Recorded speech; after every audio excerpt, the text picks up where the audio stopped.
क्या आप जानते हैं कि कंप्यूटर वर्क कैसे करता है? वह कैसे हमारी भाषा को समझता है, हमारी चीज़ों को लेता है और कैसे हमारी चीज़ों को फिर से वापस देता है। इसमें मैं आपको बताऊंगा कि कैसे कंप्यूटर हमें देता है और कैसे कंप्यूटर मेरे से कुछ लेता है और कैसे अपने पास कोई डाटा को सुरक्षित भी रखता है। इस चीज़ को देखने के लिए, समझने के लिए हमारे इस वीडियो को लास्ट तक देखिए। समझ में आए तो लाइक कीजिएगा, नहीं समझ में आए तो कमेंट कर बताइएगा। मैं कोशिश करूंगा कि अगला वीडियो और हल्का लेकर के आऊं ताकि आपको अच्छी तरह से समझ में आ जाए। चलते हैं अपने वीडियो की तरफ। आप सभी ने सीपीयू का तो नाम सुना ही होगा। सीपीयू अर्थात सेंट्रल प्रोसेसिंग यूनिट। इसे आप कंप्यूटर का ब्रेन भी कह सकते हैं अर्थात मस्तिष्क भी कह सकते हैं। हम लोग कोई भी काम करने के लिए अपना दिमाग का उपयोग करते हैं, अपना ब्रेन का यूज करते हैं। ठीक उसी प्रकार से कंप्यूटर में सीपीयू होता है, जिसे हम कंप्यूटर का ब्रेन भी कह सकते हैं। सीधी भाषा में कहें तो कंप्यूटर कोई भी कार्य करता है तो वो सीपीयू में कार्य करता है। सिस्टम के आउटपुट डिवाइस जो एक बॉक्स नुमा रहता है, जनरली सभी लोग इसे ही सीपीयू कह देते हैं, लेकिन हकीकत में यह सीपीयू नहीं होता है। केवल बोलचाल की भाषा में आप इसे सीपीयू कह सकते हैं, लेकिन हकीकत में ये पूरा का पूरा बॉक्स जो है ये सीपीयू नहीं होता है। कंप्यूटर का सारा जो फंक्शन है इसी बॉक्स में निहित होता है। जो भी हम काम करते हैं उसमें जो भी प्रोसेस होता है वो सारा का सारा इसी बॉक्स में होता है। और आपका जो मॉनिटर है वो भी एक आउटपुट डिवाइस है। वो केवल आपको दिखाता है कि आपने जो काम किया वो आपका इस प्रकार से हुआ है।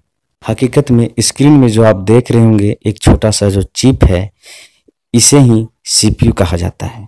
छोटे से चिप के कारण बॉक्स का एक पहचान है जिसे हम सीपीयू के रूप में जानते हैं।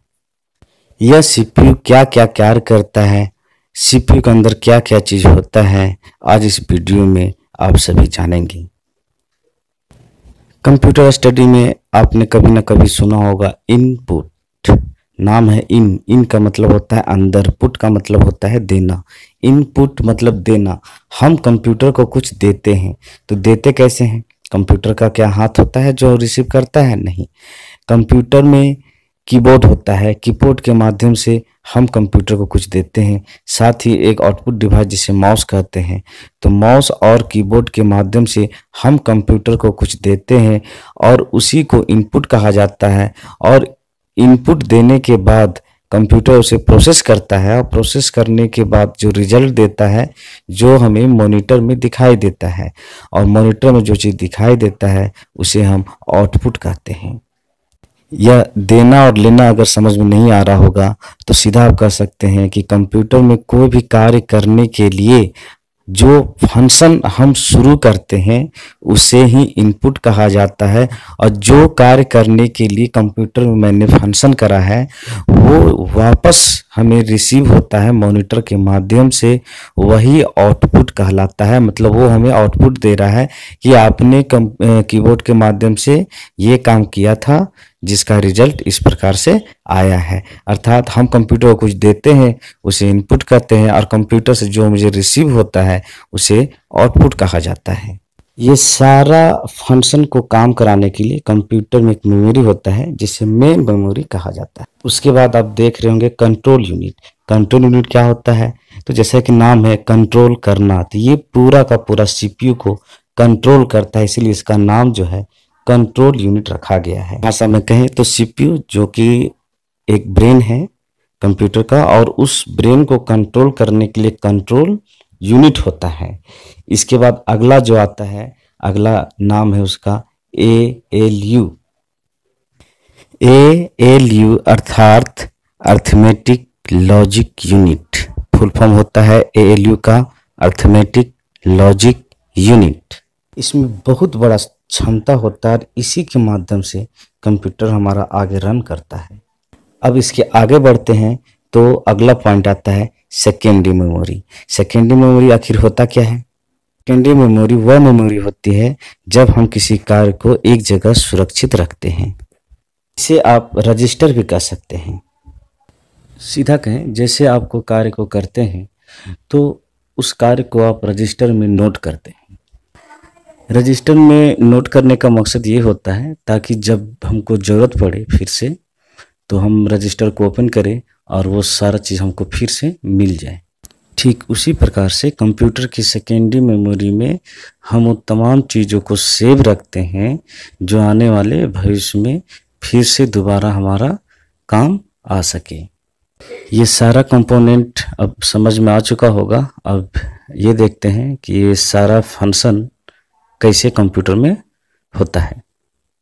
सबसे पहले जब आप इनपुट देते हैं तो आप यहाँ पर देख रहे होंगे मेन मेमोरी। तो मेरा इनपुट जो है वो मेन मेमोरी में जाता है और मेन मेमोरी जो है उस इनपुट को कंट्रोल यूनिट के पास भेज देता है। और कंट्रोल यूनिट है वो क्या करता है, तो कंट्रोल यूनिट जो है ALU अर्थमेटिक लॉजिक यूनिट के पास ट्रांसफ़र करता है। जैसा कि मैंने बताया, अर्थमेटिक लॉजिक यूनिट यह क्या करता है, उसे एनालिसिस करता है कि हमें क्या करना है। ALU में ही सारा फंक्शन होगा। ALU बताएगा कि ये जो इनपुट जो दिया गया है ये किस चीज़ का है और हमको इसके बाद रिजल्ट क्या देना है। और ALU के बाद जब आउटपुट बन के तैयार हो जाता है तो हमारा सेकेंडरी मेमोरी में सेव हो जाता है और सेकेंडरी मेमोरी आप वहाँ पर सेव करते हैं।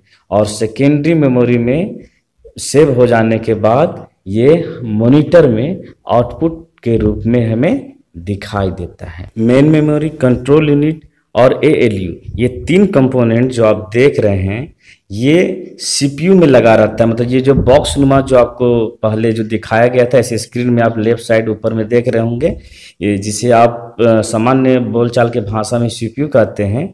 ये CPU में तीनों जो मेन कंपोनेंट हैं वो होते हैं।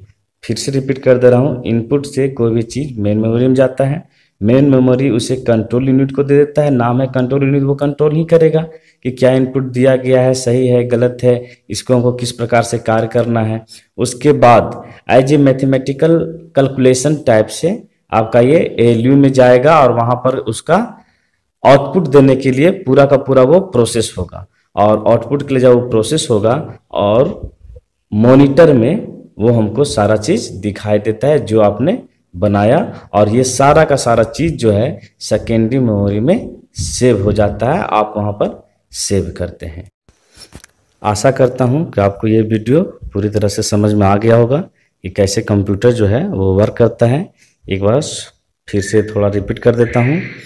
हम कीबोर्ड के माध्यम से इनपुट देते हैं, उसके बाद मेन मेमोरी में जाता है, मेन मेमोरी से कंट्रोल यूनिट, कंट्रोल यूनिट से ALU अर्थात अर्थमेटिक लॉजिकल यूनिट, उसके बाद सेकेंडरी मेमोरी में सेव हो जाता है। उसके बाद आप जैसा कि एरो का फंक्शन देख रहे होंगे, फिर से रिवर्स होते हुए आउटपुट हमें देता है और आउटपुट क्या मिला नहीं मिला ये हमें मॉनिटर में दिखाई देता है। सीधा कह सकते हैं मॉनिटर केवल आपको आउटपुट को शो करता है। पसंद आया हो तो वीडियो को ज़्यादा से ज़्यादा शेयर करें ताकि इसका लाभ अन्य विद्यार्थियों को भी मिल सके। और अगली बार कोई और टॉपिक लेकर धमाकेदार वीडियो लेकर के मैं फिर आपके समक्ष उपस्थित रहूँगा। तब तक के लिए सबको धन्यवाद।